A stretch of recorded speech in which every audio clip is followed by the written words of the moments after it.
Bueno, buenas tardes a todos. La idea de esta charla es traer lo que deberíamos saber en relación a lo que tiene que ver eh, con la especialidad en la pandemia que nos está tocando vivir y que de alguna manera nos atraviesa en todos los planos, el laboral, el económico, el personal. Entonces se me ocurrió, en principio, desarrollar la charla basándome en tres pilares que considero importantes que conozcamos en el contexto de lo que estamos viviendo. El primero sería las generalidades y los datos epidemiológicos tendentes a conocer lo que es la infección por COVID-19, hacer el enfoque desde el punto de vista de la gastroenterología, la endoscopía digestiva y la hepatología, y por último, en un tercer punto, nos tomaremos un par de minutos para hablar de los cambios con los que nos enfrentamos, los nuevos paradigmas que nos está entregando la pandemia y el desarrollo de estrategias en un nuevo rol de la atención de nuestros pacientes que no es más que otra cosa que la telemedicina. En cuanto a los datos epidemiológicos, la Organización Mundial de la Salud entrega diariamente datos que se van relevando de lo que tiene que ver con los números de la pandemia. Y quisiera resaltar acá, ¿sí? Desde el día 21 de abril a los nuevos datos, estos que están a la derecha, relevados el 20 de junio, ¿sí? Fíjense que al 21 de abril había poco más de 230.000 pacientes infectados, confirmados, casos confirmados. Al 20 de junio, 60 días después, 8 millones y medio, más de 8 millones y medio, con una mortalidad el 21 de abril de más de 160.000 casos contra 450, más de 456.000 al 20 de junio. Claramente números eh, que han aumentado exponencialmente. No es una novedad que Estados Unidos sea el país más afectado por la pandemia y en lo que nos toca a nosotros, ¿sí? Del 15 de mayo teníamos declarados ante la Organización Mundial de la Salud 6.973 casos confirmados con 345 muertes y al 20 de junio 37.510 casos con 954 muertes. Haciendo la lectura comparativa a 60 días entre los datos del 21 de abril al 20 de junio, ¿sí?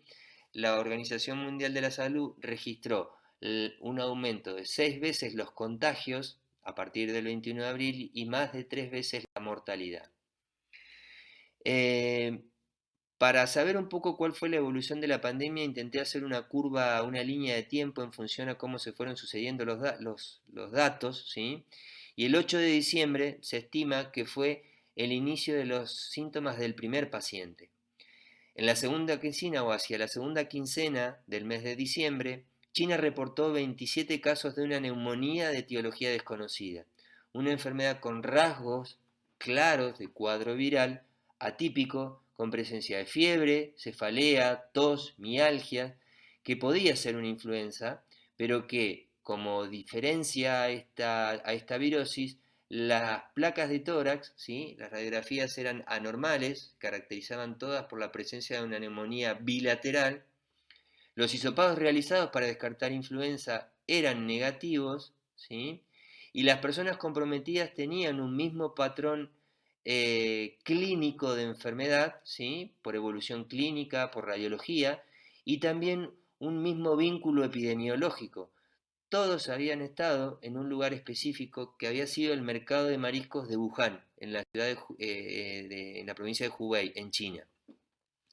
El 7 de enero se aísla un nuevo coronavirus que tiene como antecedentes otros coronavirus, como lo son el SARS y el MERS, responsables de la pandemia que mayormente afectaron al sudeste asiático en el 2002 y el 2013, con una mortalidad asociada del 10 y del 30% respectivamente para todos los pacientes infectados. Es a partir de acá donde la Organización Mundial de la Salud ya declara la presencia de un brote en la ciudad de Wuhan. Si hay una rápida y extensa intervención, ¿sí? En las medidas de control del brote, no hay brote y entonces no hay riesgo de epidemia. Lamentablemente algo que no ocurrió, ya que de Wuhan se extendió rápidamente a China, de allí al sudeste asiático, pasó a Europa y después se diseminó por el continente americano.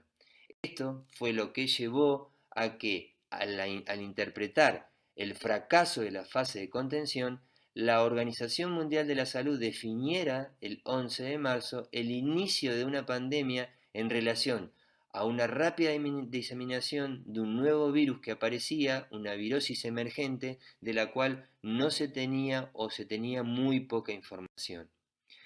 Es así donde se torna clave las estrategias de ataque de control de la enfermedad. En la epidemia del brote de SARS del 2002 y de MERS del 2012 se utilizó una estrategia epidemiológica llamada Boxing It en inglés, que es poner en caja al virus a través de realizar pruebas, ¿sí?, que determinaran o que arrojaran la mayor información posible, rastreo de contactos que dieran no otra cosa más que la identificación de aquellos casos que pudiesen sugerir posibles contagios, ¿sí?, o que fueran pacientes o personas con potencial contagioso, y una vez determinado esto, el aislamiento, que no es otra cosa que la cuarentena. Cuando el virus pasa del punto de contención, ¿sí?, desacelerar su propagación es la única forma de permitir a los pacientes que tengan acceso, básicamente, a recursos de la salud. Esto es entonces, son las reglas de las 3I que se conocen, donde la información, la identificación y el aislamiento es la primera herramienta que tenemos para el control de una pandemia.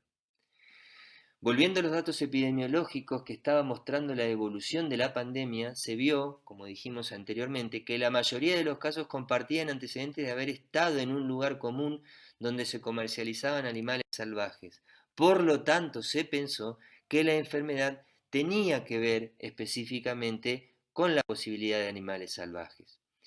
El SARS-CoV, que es, podríamos decir, con de bastante similitud al virus que actualmente es el responsable del COVID-19, tenía hasta en un 92% de similitud con los coronavirus de murciélago, pero para la epidemia de SARS necesitó, o para lograr la enfermedad en el humano en la epidemia del 2002, necesitó la recombinación en un huésped intermediario que fueron perros mapaches, con lo cual se llegó a una homología del 99,8%.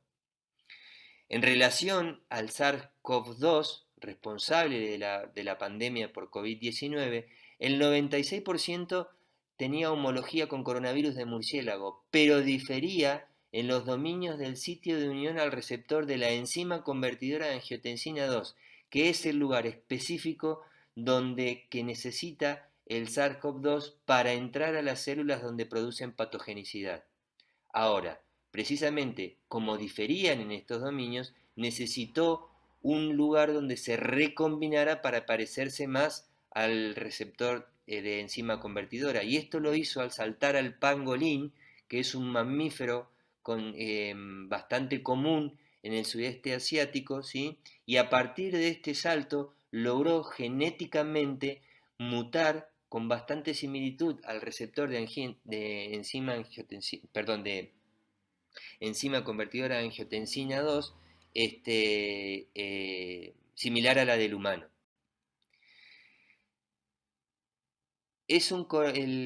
¿Cuál es la característica entonces del SARS-CoV-2 que nos afecta actualmente? Es un coronavirus de tipo beta.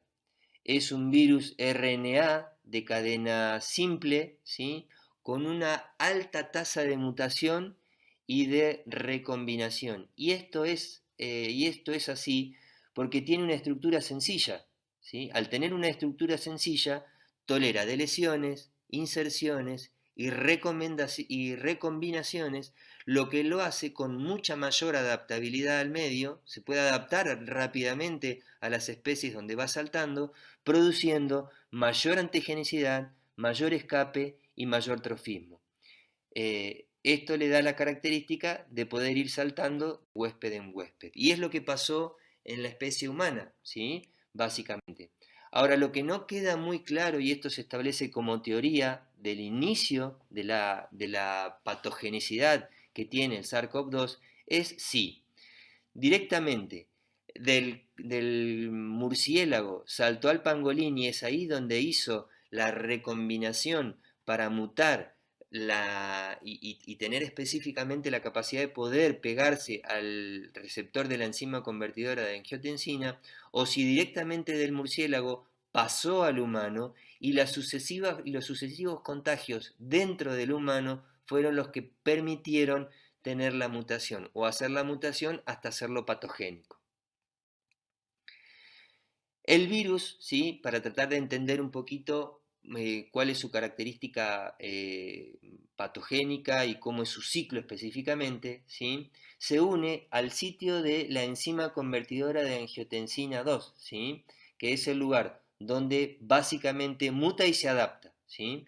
Es a partir de esto, las espículas o los spikes que están divididos en la cápside del virus se pegan a la enzima convertidora de angiotensina y es acá, en este lugar, donde el virus adquiere esa capacidad, al mutar, adquiere esa capacidad de poder pegarse a la enzima convertidora de angiotensina, se produce una endocitosis adentro del citoplasma de la célula, ¿sí? Y una vez adentro de la célula, la cápside se abre, el RNA que tiene dentro de la cápside su porción positiva entra en trasloca, ¿sí? Y entra en lo que se llama el complejo transcriptasa replicasa, dando varias hebras de RNA positivo que se multiplican, ¿sí? Que se multiplican, y después la formación de una posterior cápside alrededor de una de esas hebras que se duplica es la responsable de formar una nueva envoltura, ¿sí? Y ser liberado a través, en este caso ahora, de una exocitosis, vuelve rápidamente a salir de la célula. Eso es lo que es el ciclo viral. Este es un esquema más sencillo, ¿sí? Donde la cápside, donde los spikes del virus se pegan a la enzima convertidora de angiotensina que está en la membrana, ¿sí? Y que afecta básicamente, o que mejor dicho, está presente en los pulmones, el corazón, el aparato gastrointestinal y los pulmones. Como dijimos, es un coronavirus beta, ¿sí? Se une a la enzima convertidora de angiotensina 2, que está presente en las células endoteliales del músculo liso, del tracto respiratorio, del intestino delgado, del riñón y menos del hígado. En cuanto a su modo de transmisión, se transmite por gotas, ¿sí? Que pueden llegar hasta 2 metros de distancia de la fuente, en este caso de la persona que es la emisora de alguna manera del virus. Se puede depositar sobre distintas superficies y sobre el tipo de superficie puede durar una determinada cantidad de tiempo que es variable. Los sujetos asintomáticos, desde 48 horas previos al inicio de los síntomas, pueden tener la capacidad de transmitir el virus. El inicio de los síntomas, desde el inicio de los síntomas y hasta 5 días es el periodo de mayor contagio. Aún después de superado el cuadro clínico, ¿sí? Entre 7 y 14 días puede tener capacidad contagiosa, y la fuente que está como posible pero poco probable de ser transmisora también es la fecal oral.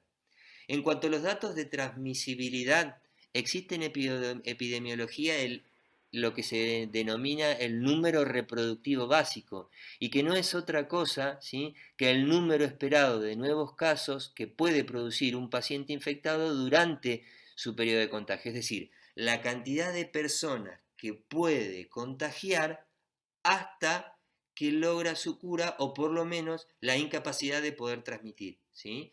Y básicamente, ¿sí? Tiene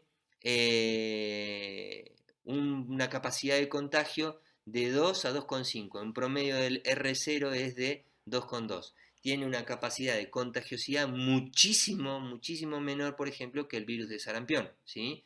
Pero mucha más que el MERS y el SARS, ¿sí? Eso como dato en relación a la familiaridad de los otros virus. Entonces, es por este motivo, ¿sí? Que al no tener una vacuna o alguna herramienta específica o para un tratamiento específico, ¿lo podemos mitigar de alguna manera? Sí, a través de lo que se llama el distanciamiento social. ¿Esto qué significa? Que una persona pierde la capacidad de poder contagiar a otra si logramos un distanciamiento, ¿sí? Un distanciamiento que es la herramienta que hoy tenemos como para poder combatir en parte los contagios.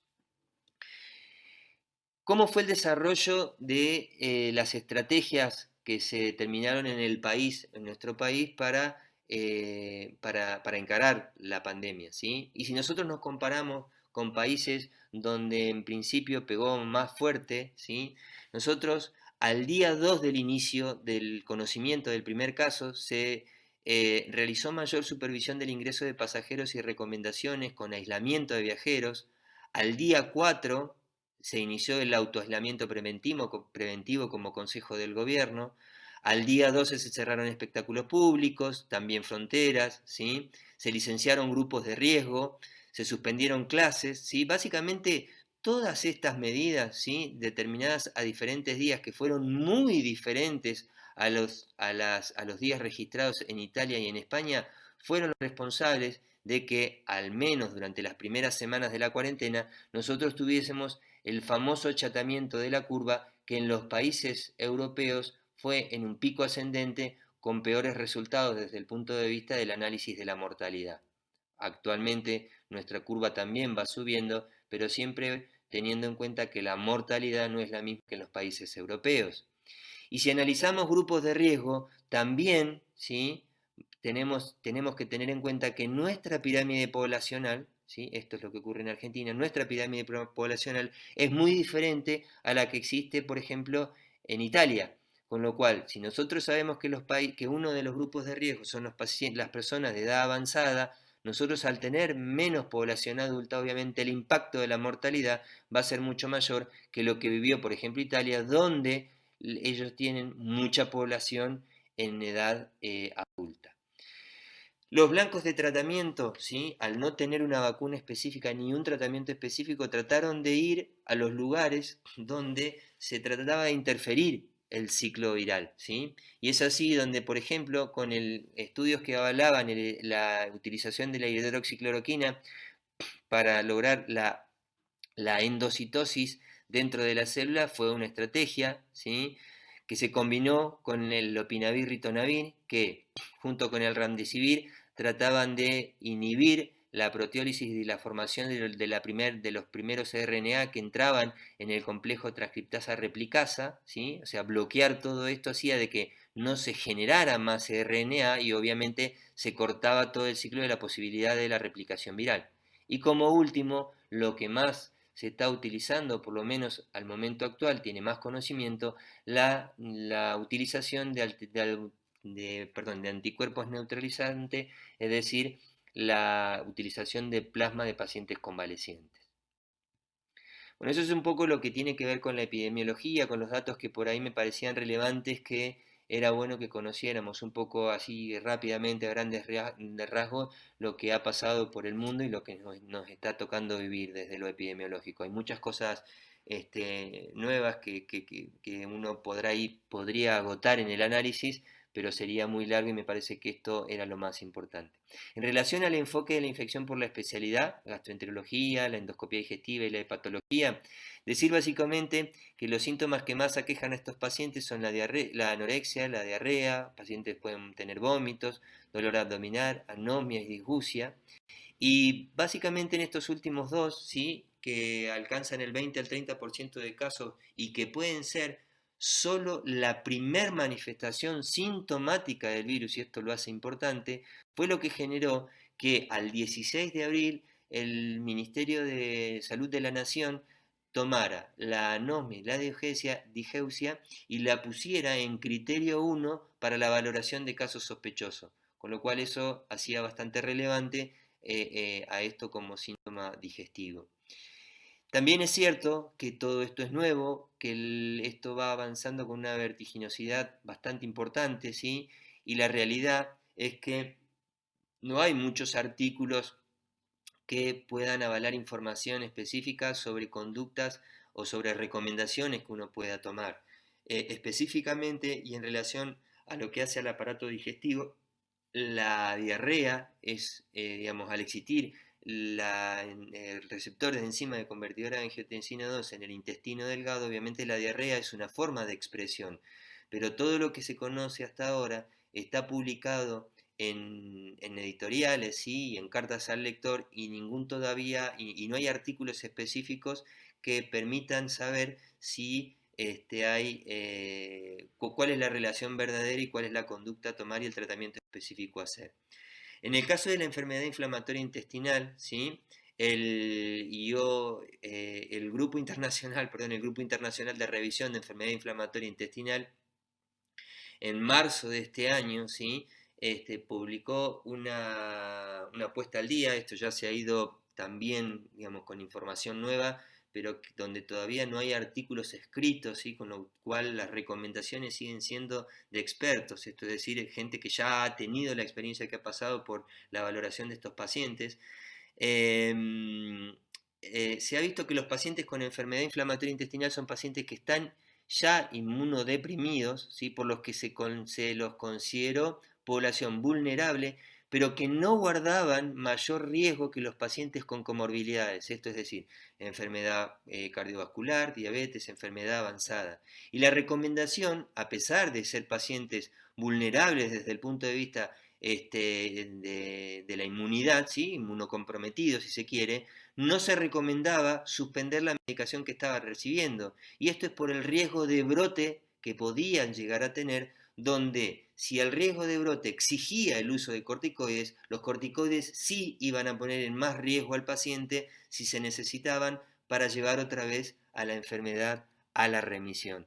Por lo tanto, en los COVID positivos resultaba suspender el tratamiento, no era una recomendación fuerte para realizar. Todos estos datos, ¿sí? Se estimulan, sean volcados a una base de datos que tanto como enfermedad inflamatoria intestinal, lo vamos también a ver en cirrosis, está también para enfermedad celíaca, están abiertas para que todo aquel que tenga casos se vuelquen ahí, y obviamente de manera multicéntrica se tengan mayores datos para trabajar específicamente sobre cada tema. En relación a la endoscopía digestiva, todos los centros de endoscopía digestiva se han volcado a trabajar sobre recomendaciones basadas en guías nacionales e internacionales, ¿sí?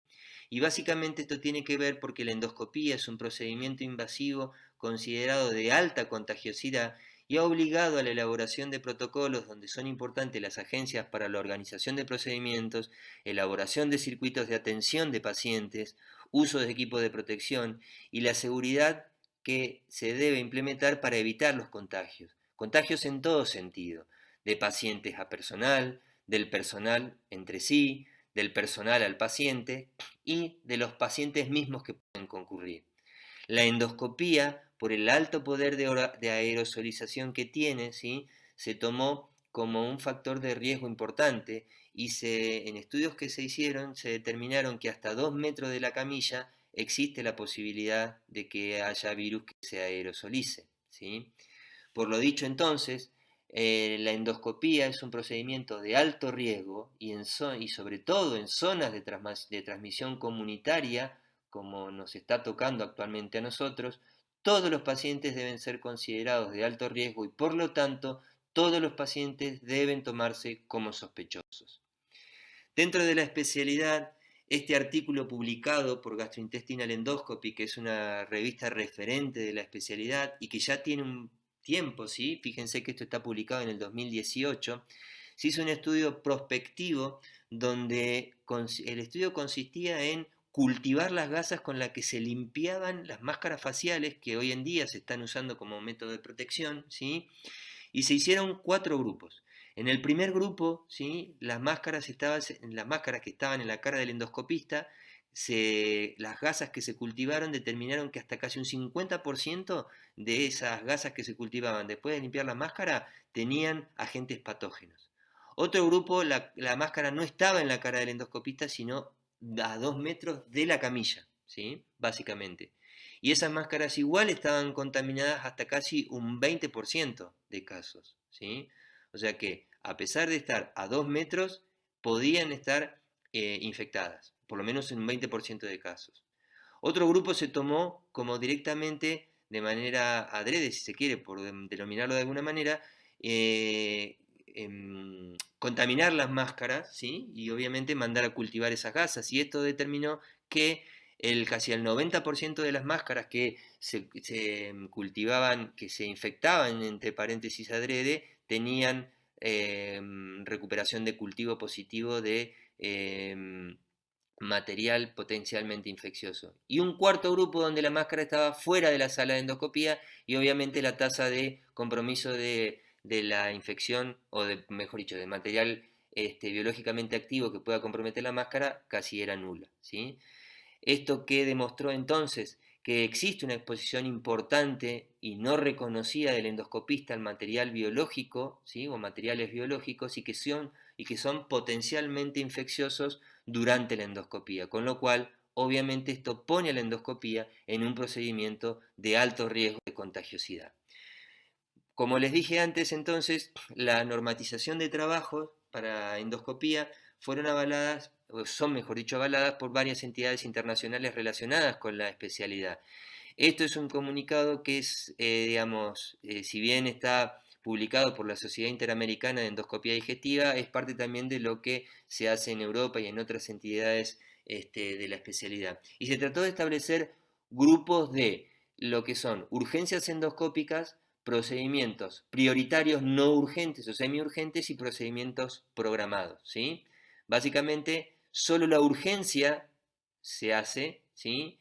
Y después, ahí tienen la urgencia, endoscopia urgente para los momentos donde existe aumento exponencial de COVID, hay rápido aumento de nuevos casos, pero también cuando la tendencia es en baja nuevos casos y por más de 2 semanas no hay casos, se van modificando lo que son las urgencias y los procedimientos prioritarios, que no son más que las urgencias endoscópicas, aquellos casos donde tengamos una hemorragia digestiva alta con tendencia a la descompensación hemodinámica, ingesta de cuerpos extraños, sobre todo esofágicos, las colangitis, que son, bueno, obviamente donde se necesita hacer una CEPRE, una colangiopancreatografía retrógrada endoscópica de urgencia, pacientes oncológicos que requieran tratamientos endoscópicos que no puedan posponerse porque aumenta la morbimortalidad de esos pacientes, y determinadas colonoscopías que pueden tomarse como inaplazables, como por ejemplo aquellas que se deben hacer cuando se sospecha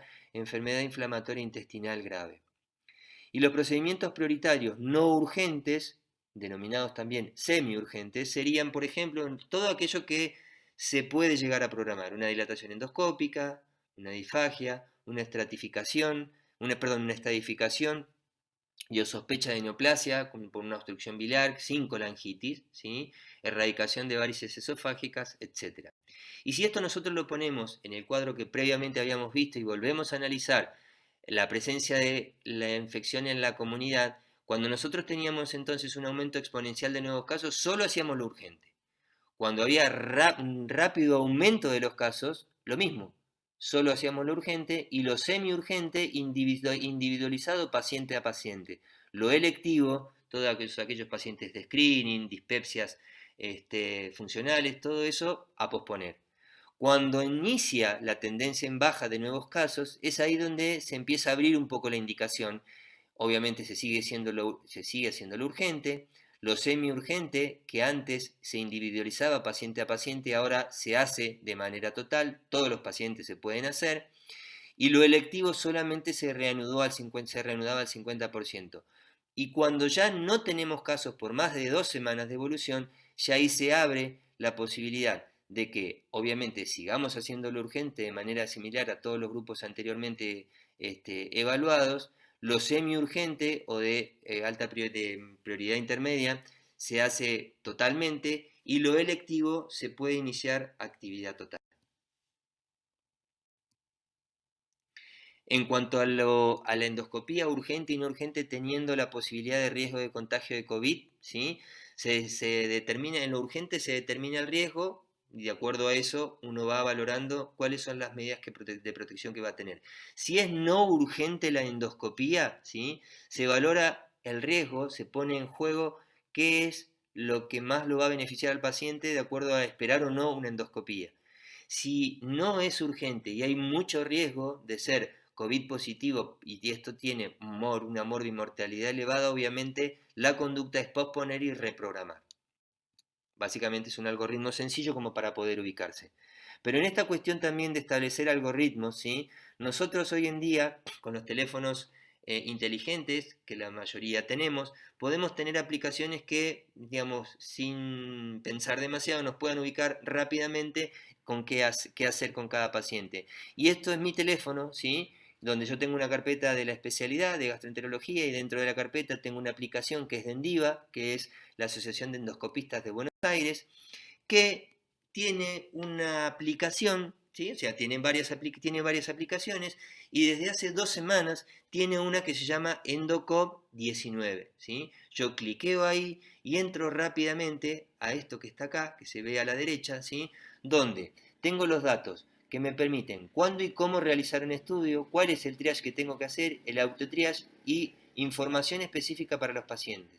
Esto es lo que me permite saber, si yo no tengo el conocimiento específico de las guías y saber dónde estoy parado, sobre qué es lo que me permite y avala hacer un determinado estudio, con esto yo enseguida no solamente veo cuál es el paciente que más riesgo va a tener si le hago el estudio o si no le hago el estudio, sino también, entre otras cosas, conocer cuáles son los lugares donde hay circulación comunitaria y debo tomar a todos los pacientes como casos sospechosos y cuidarme con el equipo de protección personal 3 como si fuese independiente, como si fuese COVID positivo, ¿sí? Es una herramienta, la verdad, muy valiosa, nueva y fácil de usar. Que entre otras cosas también nos habla o nos dice cómo tenemos que usar el equipo de protección personal para ponerlo, ahí están todos los pasos, y para sacarlo, que es el lugar donde más cuidados hay que tener, porque donde también está declarado con mayor asiduidad, que es el lugar donde el personal se contagia. Hablando entonces de lo que de la hepatología, algunos datos nada más, los datos del hepatograma, que es lo que uno tiende a mirar enseguida, vamos a tener un aumento de la gamma GT porque en los colangiolos, ¿sí? Hay receptores de enzima convertidora de angiotensina 2 y entonces cuando el virus se pega ahí puede generar impacto sobre el funcionamiento del colangiolo y entonces es ahí donde uno ve la alteración. Las transaminasas están elevadas, pero en un porcentaje bajo de pacientes, ¿sí?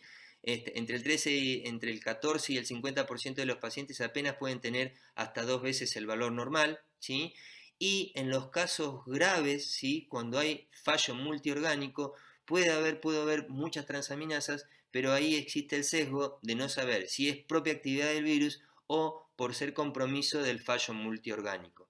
Cuando tengo transaminasas por más de 10 del valor normal, tengo que pensar en descartar en forma concomitante una hepatopatía asociada, ¿sí? Y entre otras causas no hepáticas con afectación del hígado también, que digamos, puede haber isquemia, hipoxia o donde las transaminasas pueden mostrar otra cosa, por ejemplo, y ser responsable del aumento por miositis, ¿sí? O por toxicidad por drogas. Bueno, esto es un artículo de New England, ¿sí? Donde claramente existe hasta un 20% de aumento en los casos leves y se duplica al 40% la alteración de las transaminasas en los casos severos, ¿sí? ¿Y qué pasa con las condiciones asociadas a mal pronóstico? Claramente sabemos que la enfermedad cardiovascular, la hipertensión, diabetes, la obesidad, son factores claramente conocidos y asociados a mayor mortalidad. Pero no conocemos a la enfermedad pulmonar crónica, aunque uno de los órganos de impacto sea el pulmón, no está muy claro. La insuficiencia renal lo mismo, ¿sí? Y tampoco sabemos lo que tiene que ver con lo hepático. Y obviamente lo más frecuente que uno trata de conocer para saber cómo se tiene que manejar es qué pasa en aquellos pacientes con hepatitis crónica sin cirrosis, con pacientes cirróticos, o sea, hepatitis crónica sin cirrosis y con cirrosis, pacientes cirróticos por hepatitis crónica o alguna otra causa, hepatopatías autoinmunes o pacientes trasplantados. Y es así, como les mostré antes, la base de datos específica para enfermedad inflamatoria intestinal la existe también para cirrosis y es donde también se cargan los datos para ver si, digamos, se va teniendo información que sirva rápidamente para ver cómo manejar a los pacientes. Eh, en el contexto de enfermedades hepáticas previas, no se conoce todavía si hay una evolución diferente de los pacientes infectados por virus C y por virus B, ¿sí? El aumento de gamma GT que produce la colestasis se desconoce todavía si presenta una evolución diferente, si son pacientes que van a evolucionar con alteración de los colangiolos y posterior colestasis crónica, todavía no se sabe, y el NASH, la esteatopatitis no alcohólica, está reconocida como un mayor riesgo, pero no se sabe todavía si eso hay que encuadrarlo específicamente dentro de un mayor riesgo por la actividad del virus sobre el hígado o porque son pacientes que ya previamente tienen una enfermedad metabólica, por ejemplo obesidad, que sí está reconocida como un factor de riesgo en los pacientes COVID positivos. En relación a lo que dice la anatomía patológica, o sea, de la biopsia del hígado, no voy a dar detalles porque son datos muy inespecíficos, porque esto mismo lo vemos en algunas otras hepatopatías y uno no podría establecer específicamente si son por compromisos previos o por infección por SARS-CoV-2. Y en lo que tiene que ver con áreas de circulación local del virus, ¿sí? Esto es circulación comunitaria, específicamente es ahí donde enfocaron recomendaciones el INCUCAI, la Sociedad Argentina de Trasplante y la Sociedad Argentina de Infectología, es que a los donantes, ¿sí? A los que van a recibir el hígado, se deben hacer PCR a todos, screening epidemiológicos y evaluarlos con criterios clínicos muy detalladamente al paciente durante los últimos 20 días anteriores a tener el órgano. Estratificar el riesgo es si nosotros tenemos un riesgo bajo de posibilidad de contagio, obviamente proseguir adelante. Si el riesgo es intermedio, ahí es donde se decide paciente a paciente y centro a centro, es decir, cada centro es el que va a decidir si se trata específicamente o sea, si se puede seguir adelante con el trasplante y obviamente si es COVID positivo se evita el trasplante. Y en el caso del receptor, también hablando de aquellos receptores que salgan, que estén, perdón, en áreas de circulación viral, se sugiere PCR a todos, ¿sí? Lo más cercano posible al trasplante, screening epidemiológico, lo mismo, tener criterios clínicos que avalen que ese trasplante va a ser lo más seguro posible y si el paciente, si el receptor es COVID positivo, obviamente se excluye temporalmente de la lista. Yendo al último punto, sí, y esto es lo que me interesaba hablar en relación a lo que tiene que ver con la telemedicina. Desde que hay el teléfono hay telemedicina, ¿sí? Esto es decir, desde que nosotros tenemos vínculos con amigos, pacientes, familiares que se comunican con nosotros para consultarnos algo, ¿sí? Lo está haciendo a través de un teléfono y eso ya exige una responsabilidad médica. El Viper, los mails, el celular, posteriormente los mensajes que nos podíamos mandar por el celular y la llegada de los teléfonos inteligentes nos dio la posibilidad de acceder a diferentes plataformas de comunicación y teleconferencias. Por lo tanto, existe telemedicina desde que existe el teléfono, ¿sí? Y todas estas nuevas plataformas nos han puesto también en esta situación de poder manejar de otra manera las consultas, ¿sí? Los pacientes nos pueden contactar por varios canales de comunicación y esto es lo que de una u otra manera termina por definir a la telemedicina, que es la prestación de servicios de salud donde la distancia es un factor crítico y los profesionales de la salud utilizan técnicas de información y comunicación para el intercambio de información. Esto tiene que ver con intercambiar datos para diagnóstico, tratamiento y prevención de enfermedades y lesiones, y es válido para el interés de promover la salud a personas y sus comunidades. Eso es clásicamente lo que es la definición. Ahora, ¿qué es lo que tiene que ver con los usos de la telemedicina? Tenemos las teleconsultas sincrónicas, que son las videoconferencias, donde las podemos hacer médico-paciente, ¿sí? O entre médico y médico, y ahí, digamos, en relación a lo que nos está tocando vivir, poder hacer atención primaria, triage, seguimiento, devolución de resultados de terapias, orientación, ¿sí? Y en las relaciones de las teleconsultas médico a médico, ¿sí? De obtener la segunda opinión y los soportes de especialistas. Nos brinda también las consultas diferidas, ¿sí? Poder hacer interconsultas con colegas, ¿sí? Orientar diagnósticos, hacer telediagnósticos, ¿sí? Es decir, entregar resultados a través de una pantalla, mostrar un estudio y que nos permita poder establecer con la opinión de un colega un diagnóstico específico que no es más que avalar una segunda opinión. Existe también el telemonitoreo, ¿sí? Esto que ustedes ven acá, ¿sí? Son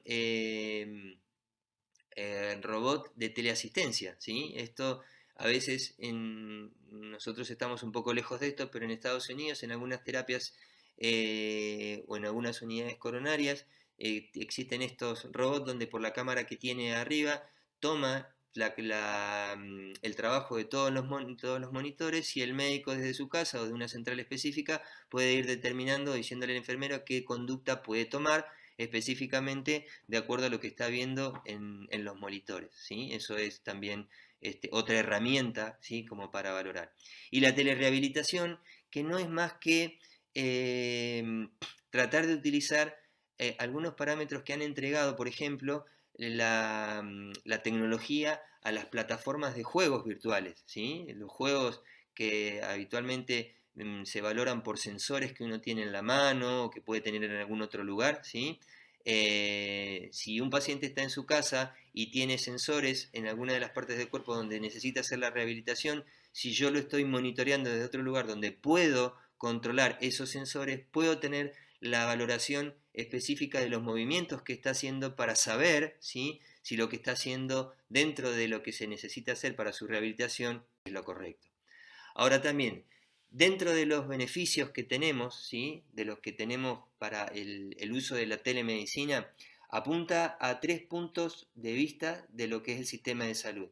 Que por un lado es la reducción de costos, ¿sí?, que es la disminución de internación, disminución de traslados, por ejemplo, ¿sí?, de traslados innecesarios, y una mejora en la productividad del equipo asistencial. Mejora también la calidad, ¿por qué?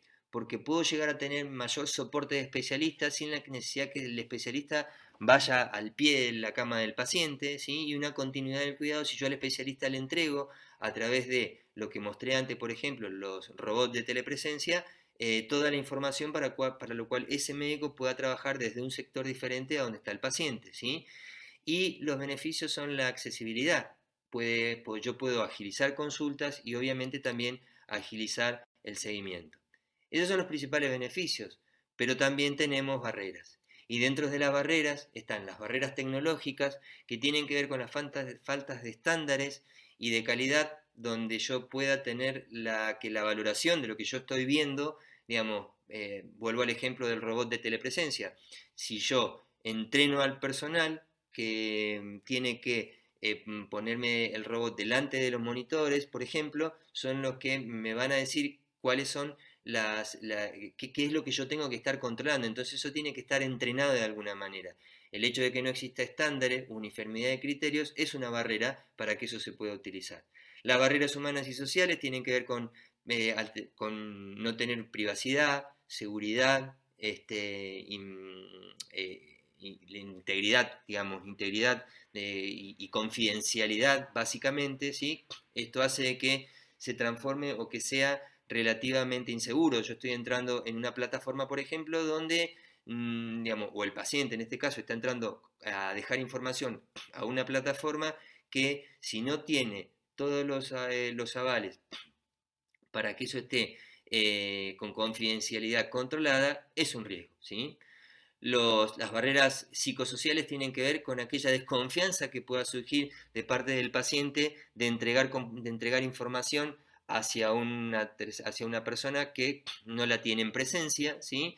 Eh, la brecha digital es otra barrera, porque hay muchos pacientes que no están todavía entregados al uso de lo tecnológico, con lo cual hace un problema para el uso y el acceso, ¿sí?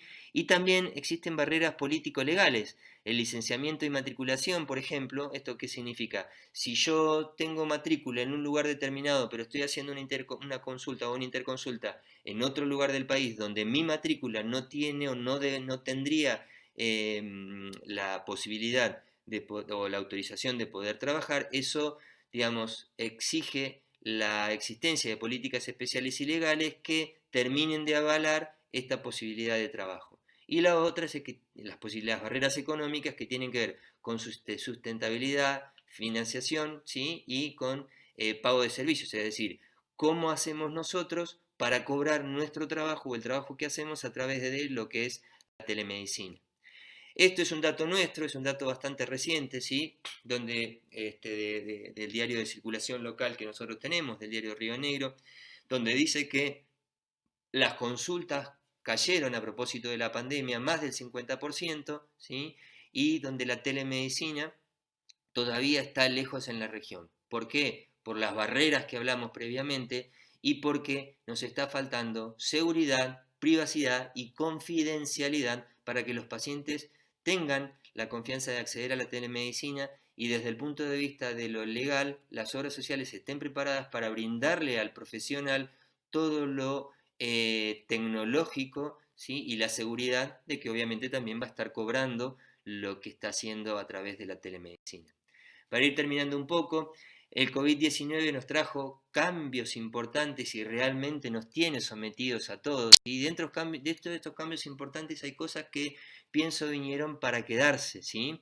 Esto es un artículo que ya tiene varios años, pero que en China lo publicaron después de la epidemia del SARS, ¿sí? Y vean ustedes, ¿sí? Que desde antes de la epidemia, solamente, en este caso, se estudiaron estudiantes, ¿no? Estudiantes que estaban con trabajo en las salas de internación. El 35%, ¿sí? Se lavaba las manos antes de examinar a un paciente, ¿sí? Después de la epidemia, ¿sí? Lo empezaron a hacer el 60%, ¿está bien? Con lo cual, yo creo que el lavado de manos, ¿sí? Nos va a venir a cambiar un poco todo esto, ¿sí? Y es algo muy, muy importante. Por último, para ir concluyendo entonces, la endoscopía es un estudio de alta contagiosidad. El uso de base de datos de distintas patologías dará la información y normatizará las formas de trabajo, ¿sí? O sea, si yo publico, ¿sí? Si yo informo a las bases de datos que se están tratando de establecer de las distintas patologías, seguramente nos van a dar información para que en breve podamos empezar a trabajar de manera diferente, tengamos más información